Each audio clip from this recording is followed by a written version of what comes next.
I was at the grocery store around 9 p.m., grabbing a few things before closing. It wasn't a big trip, just a few things I forgot earlier in the day. Milk, bread, some snacks, the kind of stuff you don't think twice about running out to get at night. The store stays open pretty late, but around that time the place starts to empty out. Most people are already home, and the parking lot feels bigger when there aren't many cars around. That night the lot was almost empty. There were a few cars near the entrance, but the farther out you looked, the darker it got. Some of the lights in the lot flicker, and a few of them don't work at all, so there are these patches where it's just shadow between the rows of parked cars. I remember thinking I should have parked closer to the door, but I didn't feel like circling around again. I grabbed what I needed, paid, and walked back outside. The air felt colder than it had earlier, and the place was quiet. In that way parking lots get late at night. You can hear every car door, every footstep, every cart rolling across the pavement. That's when I noticed them. At first, it didn't seem like anything. There was someone walking across the lot toward the side of the building and another guy behind them. Not right behind them, but close enough that you could tell they were moving the same direction. I figured they were just heading to their cars. People leave at the same time all the time. But something about the way the second guy moved made me look again. He wasn't walking straight. Every time the person in front of him passed a car, he would shift his path slightly, like he was trying to stay out of their line of sight. At first, I thought maybe he was just looking for his own car, but then he stopped behind one of the trucks. He didn't open the door, he didn't check his phone, he just stood there, half hidden behind the back of the vehicle, watching the other person walk. That's when I felt that weird feeling in my chest. The kind you get when your brain realizes something is off before you know why. I slowed down near my car instead of getting in right away. I set the bag down on the hood like I was looking for my keys, but really I was just watching. The person in front kept walking, not noticing anything. The other guy waited a second, then moved again. Same thing, same pace, same distance. Like he was trying to stay just far enough back that he wouldn't be obvious. I remember thinking maybe I was overreacting. Maybe they knew each other. Maybe they parked near each other. But then the guy stepped into the light, and that's when I saw what he was holding. It took my brain a second to understand what I was looking at. At first, it just looked like something in his hand. Then the light caught it, and I saw the blade. It wasn't huge, not like a movie knife, just a regular one. But it was enough. Enough to know something was wrong. My first instinct was to get in my car and leave, just get out of there and pretend I never saw anything. But my hands didn't move. I just stood there behind my car, half hidden by the door, watching. My heart was beating so hard, I could feel it in my throat. The person he was following got closer to the entrance, and I could tell they were starting to notice something too. They kept looking over their shoulder, walking a little faster. The guy behind them sped up, not running, just faster. Like he didn't care anymore if he was obvious.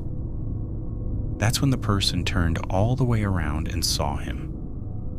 Even from where I was, I could see their body tense up. They didn't say anything.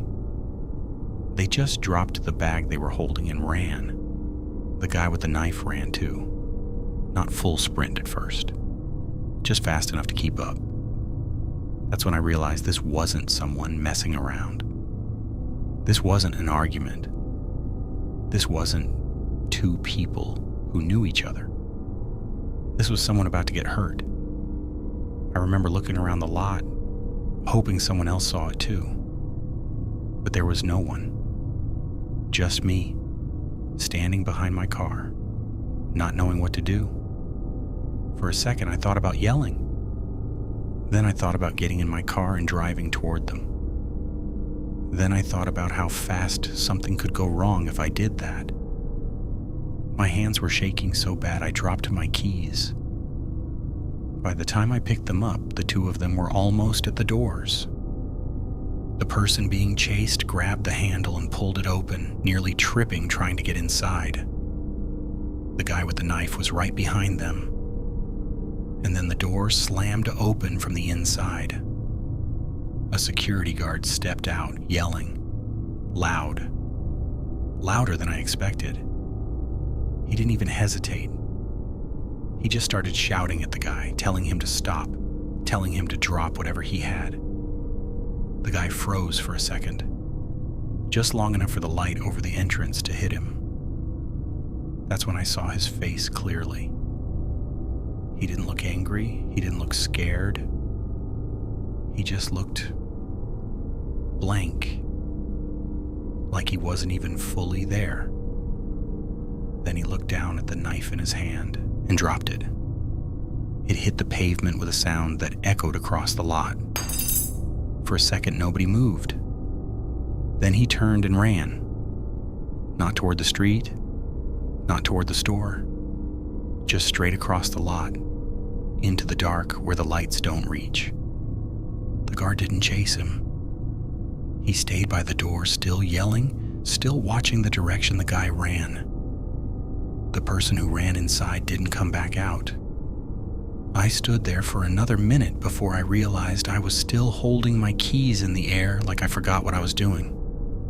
I got in my car and locked the doors. I didn't leave right away. I just sat there, staring at the spot where the knife was on the ground.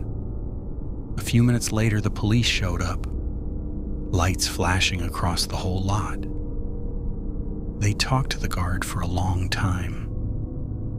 I stayed in my car until they started walking toward the rows where I was parked. One of them knocked on my window, asked if I saw anything. My voice sounded weird when I tried to explain it, like I was talking about something that happened to someone else.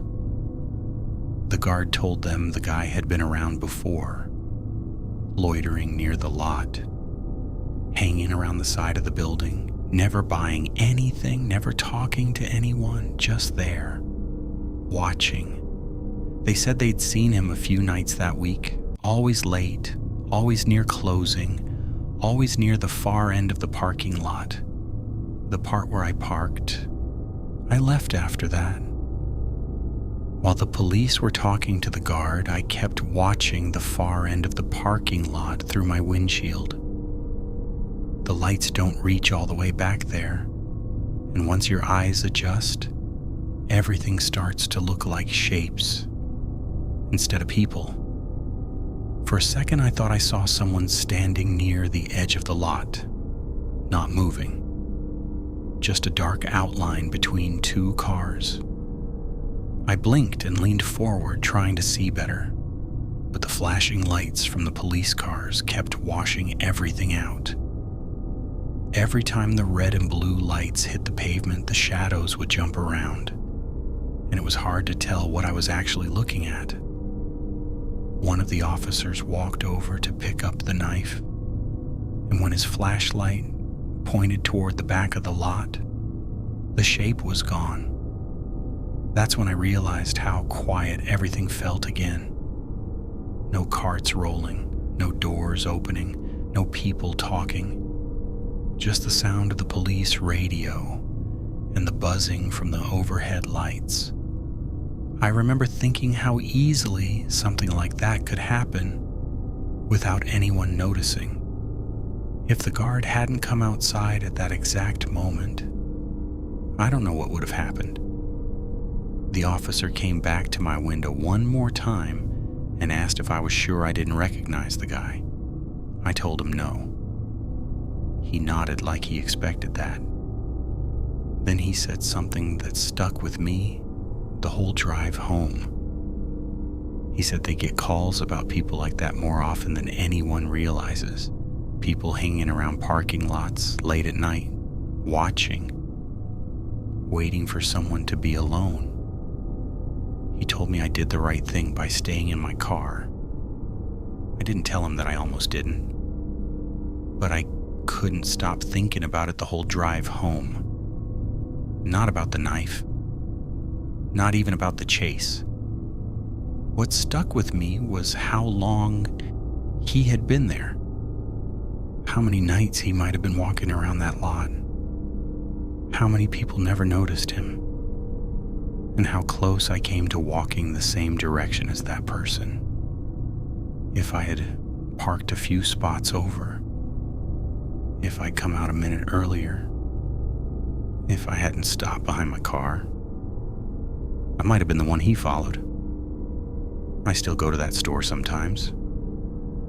But I never park in the back anymore. And every time I walk out at night, I look between the cars first, just in case someone is standing there, waiting.